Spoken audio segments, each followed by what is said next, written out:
Hello നമസ്കാരം. Ladies അവറിലെ രുചിയുടെ പുതിയൊരു അധ്യായത്തിലേക്ക് എല്ലാ മാന്യ പ്രേക്ഷകർക്കും സ്വാഗതം.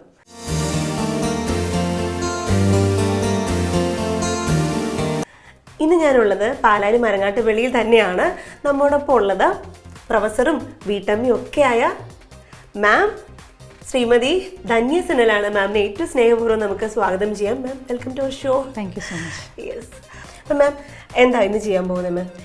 ഇത് ഒരു സ്വീറ്റ് റെസിപ്പിയാണ്. നമുക്കൊരു ചേഞ്ച് പിടിച്ചേക്കാമെന്ന് വിചാരിച്ച പ്രാവശ്യം ദീപാവലി സ്പെഷ്യൽ ഐറ്റമാണ്. ഇതും നോർത്ത് ഗുജറാത്തിലും അതുപോലെ നോർത്ത് ഇന്ത്യയിലും അതുപോലെ തന്നെ ഗുജറാത്തിലൊക്കെയും മഹാരാഷ്ട്രയിലും ഒക്കെ ഉണ്ടാക്കുന്ന ഒരു വിഭവമാണ്. സ്വീറ്റാണ്. അപ്പോൾ സ്വീറ്റ് നമ്മൾ എന്താ ഉപയോഗിക്കുന്നത്? ശർക്കരയാണോ അല്ലെങ്കിൽ ഷുഗർ ആണോ? നമ്മൾ ഷുഗർ തന്നെ. നമുക്ക് വേണ്ട സാധനങ്ങൾ ഇവിടെ ഇൻഗ്രീഡിയൻസ് മൈദയാണ്. ഒരു 1.5 കപ്പ് മൈദ എടുത്തിട്ടുണ്ട്. പിന്നെ പഞ്ചസാര എടുത്തിട്ടുണ്ട്. ഞാനിവിടെ പൗഡേർഡ് ഷുഗർ ആക്കി മാറ്റി. അതിനകത്ത് ഏലക്കായും കൂടി ഇട്ട് പൊടിച്ചിട്ടുണ്ട്. പൗഡേർഡ് ഷുഗർ ഷുഗർ ഒരു 1.5 കപ്പ്. പിന്നെ മൈദ എത്ര എടുത്തിട്ടുണ്ട്? മൈദ 1.5 കപ്പ്. 1.5 കപ്പ് മൈദയും 1.5 കപ്പ് ഷുഗറുമാണ്. ഷുഗർ ശരിക്കും പൗഡർ ആക്കിയിട്ടുണ്ട്. അതിനൊപ്പം ഏലക്കായും പൊടിച്ചിട്ടുണ്ട്. പിന്നെ റവ എടുത്തേക്കണത് 1 കപ്പ് റവ എടുത്തിട്ടുണ്ട്. ഡെസിക്കേറ്റഡ് കോക്കനട്ട്, അതായത് തേങ്ങ നമ്മളൊന്ന് ജസ്റ്റ് വെള്ളം ചേർക്കാതെ ചതച്ചെടുത്ത് അതിൻ്റെ മോയ്സ്ചർ ഒന്ന് വലിക്കാനായിട്ടൊന്ന് ഫ്രൈ ചെയ്യും. ജസ്റ്റ് ചീനിച്ചട്ടിയിലിട്ട്, അതാണ് കേട് വരാതിരിക്കാൻ വേണ്ടി. എത്ര ദിവസം വേണമെങ്കിൽ നമുക്ക് എടുത്തു വെക്കാൻ പറ്റും. അപ്പം അത് കഴിഞ്ഞിട്ട് കുറച്ച് നെയ്യും ഉണ്ട്. പിന്നെ ആവശ്യത്തിനുള്ള ഓയിൽ. നമുക്കിത് ഫ്രൈ ചെയ്യേണ്ട ഒരു വിഭവം ആയതുകൊണ്ട് ആവശ്യത്തിനുള്ള ഓയിലും കൂടി ഇതിനകത്ത്. വിഭവത്തിന്റെ പേര് ഗുജറാത്തി പേരാണ് ഗുഗറ. യെസ്. ഓക്കെ. അപ്പോൾ ഒരു സ്വീറ്റ് ഐറ്റം ഗുഗറയാണ്. ഗുജറാത്തി സ്പെഷ്യൽ ഐറ്റം തന്നെയാണ് മാം നമുക്ക് വേണ്ടി തയ്യാറാക്കാൻ പോകുന്നത്. അപ്പോൾ നമുക്ക് സ്റ്റാർട്ട് ചെയ്യാം മാം. ഓക്കെ. ഞങ്ങളെല്ലാവരും ഭയങ്കര എന്താ പറയുക, വെയിറ്റിംഗിലാണ്. ഈ ഒരു വിഭവം സ്വീറ്റ് ആണെന്ന് കേൾക്കുമ്പോൾ എല്ലാവർക്കും വീട്ടിലെല്ലാവർക്കും കഴിക്കാൻ ഇഷ്ടമുള്ളവരാണ്. പ്രായമായവരാണെങ്കിലും കുട്ടികളാണെങ്കിലും ഒക്കെ എല്ലാവർക്കും ഇഷ്ടമുള്ളൊരു ഐറ്റം ആയിരിക്കും എന്ന്. നമുക്ക് ആദ്യം ചെയ്യേണ്ടത് മൈദ നമുക്ക് ഡൗ ആക്കണം. അതിനാവശ്യത്തിന് വെള്ളം ഒഴിച്ച് കൊടുക്കാം.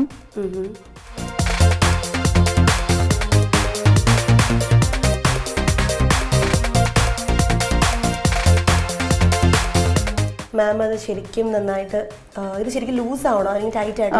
നമ്മൾ എന്താ പറയുക, കുറച്ച് ഒരു കൺസിസ്റ്റൻസി എന്ന് പറയുന്നത് ചപ്പാത്തിയുടെ മാവ് തന്നെയാണ്. അതേ കൺസിസ്റ്റൻസി ആണോ? ഒത്തിരി പരത്തേണ്ട ആവശ്യമുണ്ടോ? പരത്തേണ്ട ആവശ്യമുണ്ട്. വീട്ടിലൊക്കെ എപ്പോഴും ഉണ്ടാക്കാറുണ്ടോ ഇങ്ങനെ? എപ്പോഴും ഉണ്ടാക്കാറില്ല, കാരണം കുറച്ച് സമയമെടുക്കും. പിന്നെ നോർമലി ഇത് ഗുജറാത്ത് റെസിപ്പി അല്ലേ, ദീപാവലി റെസിപ്പി ആയതുകൊണ്ട് അങ്ങനെ ത്രൂ ഔട്ട് ദി ഇയർ ഉണ്ടാക്കാറില്ല. ആ സമയത്ത് മാത്രം ഉണ്ടാക്കും.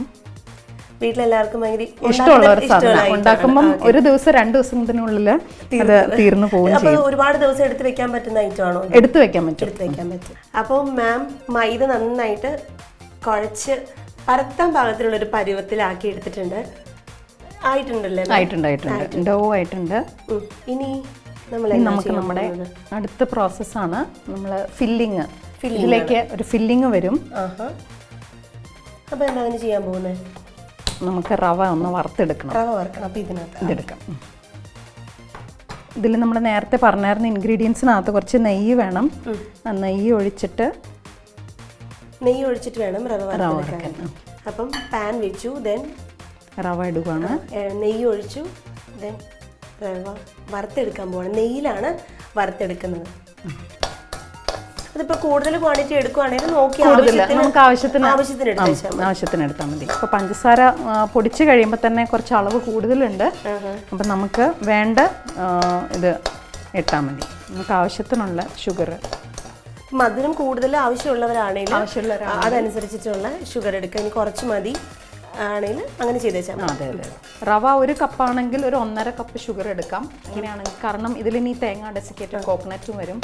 അപ്പം മെയിൻറ്റെയിൻ ചെയ്യാൻ വേണ്ടിയിട്ട് ഇത്തിരി ബ്രൗൺ ആവാനല്ല ഇത് ചെയ്യുന്നത്, അതിൻ്റെ ഒരു പച്ച സ്വാദ് ഒന്ന് പോയി കിട്ടാൻ വേണ്ടിയാണ് റവ വറുക്കുന്നത്. അപ്പം ചെറുതായിട്ടൊന്ന് ചൂടാക്കി ആ പച്ച സ്മെല്ല് വറുത്തെടുത്താൽ മാത്രം മതി. അപ്പോൾ വറുത്ത റവയാണെങ്കിൽ നമ്മളിത് ചെയ്യേണ്ട ആവശ്യമില്ല? ആവശ്യമുണ്ട്. ഇത് വറുത്ത റവയാണ്. നെയ്യുടെ ഒരു ഫ്ലേവർ കൂടെ മിക്സ് ചെയ്യാൻ വേണ്ടി ചൂടാക്കി എടുക്കണം. അപ്പം ഏകദേശം ചൂടായിട്ടുണ്ട്. നമുക്ക് ഇത് ഗ്യാസ് ഓഫ് ചെയ്ത് വെക്കുവാണ്. ഓക്കെ. അപ്പം മാം ജസ്റ്റ് ഒന്ന് ചൂടായി, ദെൻ മാം അത് ഗ്യാസ് ഓഫ് ചെയ്തിട്ടുണ്ട്. ഇനി നമുക്ക് പാത്രത്തിലേക്ക്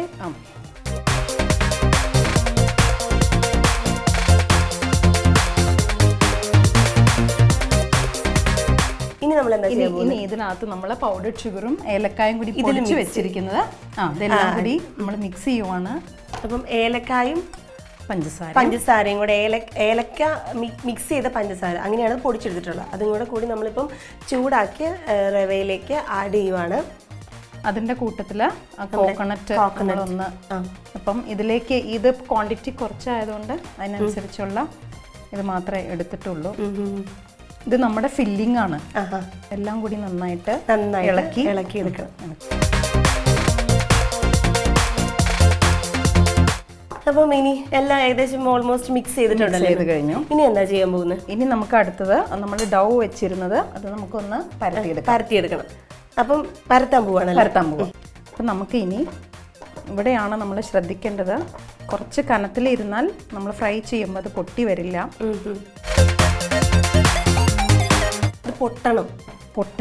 പൊട്ടരുത് പൊട്ടാതിരിക്കാൻ നമ്മൾ ഒത്തിരി തിന്നാക്കരുത്. അതിനുള്ള കരുതൽ എടുക്കുക. ഒരു പൂരിയുടെ വലുപ്പത്തിൽ ഇതൊന്ന് നല്ല കട്ടിയിൽ വേണം നമ്മളിത് പരത്തിയെടുക്കാൻ. അത്യാവശ്യം കട്ടിയിൽ, മീഡിയം എന്ന് വെച്ചാൽ ഒരുപാട് കട്ടിയും വേണ്ട.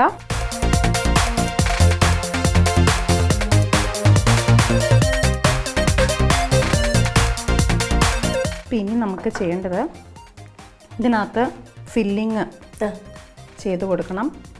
നമ്മൾ നേരത്തെ ഉണ്ടാക്കി വെച്ച ഫില്ലിംഗ് ഉണ്ട്. ഞാൻ എടുത്ത് കുറച്ച് സെൻറ്ററിൽ മാത്രമേ ഇടാവുള്ളൂ. കുറച്ച് മതി, കൂടുതൽ വേണം? ഞാൻ പറയാം. കുറച്ചും കൂടെ ഒരു പുറത്തേക്ക് പോകരുത്, സെൻറ്ററിൽ മാത്രമേ ഇടാവുള്ളൂ. ഓക്കെ മതി. ഇനി ഇത് നമ്മളിങ്ങനെ മടക്കിയെടുക്കും. വളരെ ശ്രദ്ധിച്ച് ചെയ്യേണ്ട ഒരു സ്റ്റേജാണ്. കാരണം ഈ റവ പുറത്തേക്ക് ഈ വക്കേ വന്നു കഴിഞ്ഞാൽ അത് സ്റ്റിക്കാവത്തില്ല. അപ്പം പൊട്ടാനുള്ള സാധ്യതയുണ്ട്.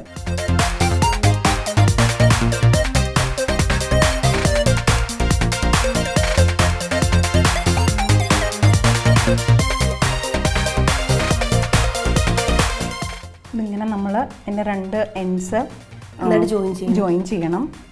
അത് കഴിഞ്ഞ് ഇതിന് വേണമെങ്കിൽ എന്തെങ്കിലും ഷേപ്പ് കൊടുക്കാം. പിരിച്ചൊക്കെ ഇങ്ങനെ അതെ പിരിച്ചെടുക്കാം.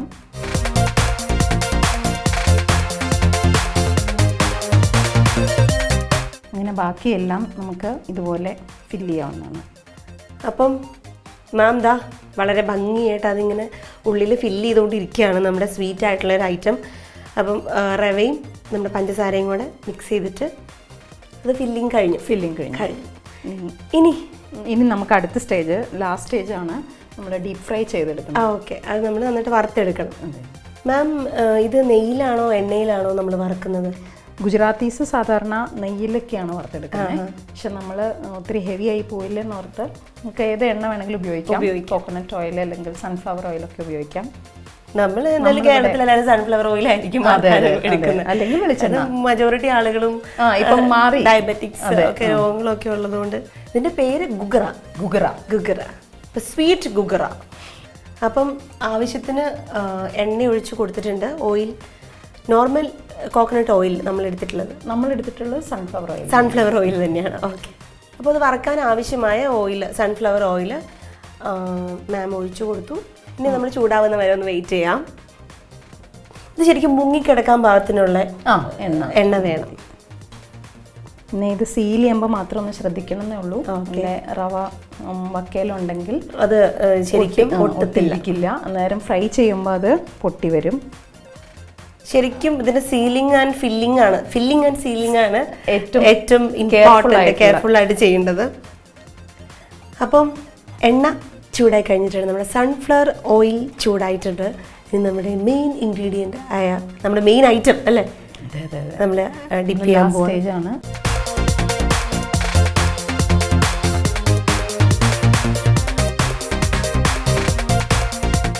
എണ്ണയിലേക്ക്, തിളച്ച് മറിയുന്ന എണ്ണയിലേക്ക് നമ്മുടെ ഐറ്റം, ഗുഗറയ്ക്ക് വേണ്ടിയിട്ടുള്ള ഐറ്റം നമ്മൾ ഡിപ്പ് ചെയ്തിരിക്കുകയാണ്. മൈദ ആയതുകൊണ്ട് ഒത്തിരി താമസം വേണ്ട, പിന്നെ പെട്ടെന്ന് തന്നെ ആയിക്കോളും.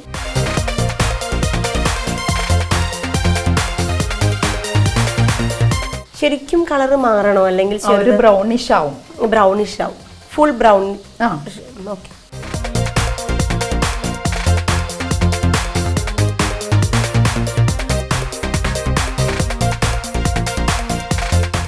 മറച്ചിട്ടുകൊണ്ടിരിക്കുക, 2 സൈഡും ഒരേപോലെ ബ്രൗണിഷ് ആകുന്നവരെ. എപ്പോഴും കണ്ടിന്യൂസ് ആയിട്ട് 2 സൈഡ്സും ബാലൻസ് ചെയ്ത് മറച്ചിട്ടുകൊണ്ടിരിക്കണം അല്ലേ? അല്ലെങ്കിൽ ഒരു സൈഡ് മാത്രം കൂടുതൽ ബ്രൗൺ ആയി പോവും.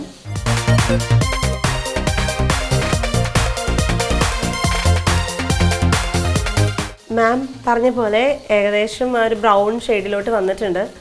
നമ്മുടെ എണ്ണയിൽ മുങ്ങി കുളിച്ചുകൊണ്ടിരിക്കുകയാണ് നമ്മുടെ ഗുഗ്ര. അപ്പോൾ ഗുഗ്ര ഏകദേശം റെഡി ആയിട്ടുണ്ടല്ലേ മാം? അതെ അതെ അതെ. നമ്മളിപ്പോൾ കോരുവാണ്.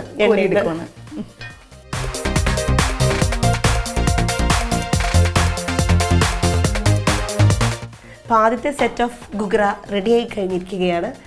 അഗെയിൻ നമ്മൾ അടുത്തത് കൂടെ ഡിപ്പ് ചെയ്യുവാണ് ഓയിലിലേക്ക്. വളരെ ശ്രദ്ധിച്ച് വേണം അത് ഡിപ്പ് ചെയ്യാനായിട്ട്, ബിക്കോസ് പൊട്ടിപ്പോകാനുള്ള സാധ്യതയുണ്ടെന്ന് മാം ഓൾറെഡി നമ്മളോട് പറഞ്ഞല്ലോ. ശ്രദ്ധിച്ച് വേണം, അത് മാത്രമേ കൂടുതൽ ശ്രദ്ധിക്കാനുള്ളൂ.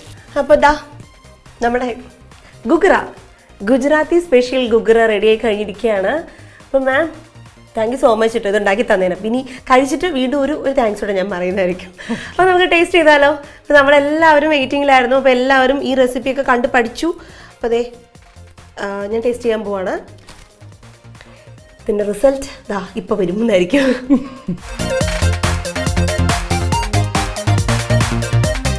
നല്ല സ്വീറ്റാണ്, നല്ല ക്രിസ്പിയാണ്, അടിപൊളി ഗുജറാത്തി ഐറ്റമാണ്.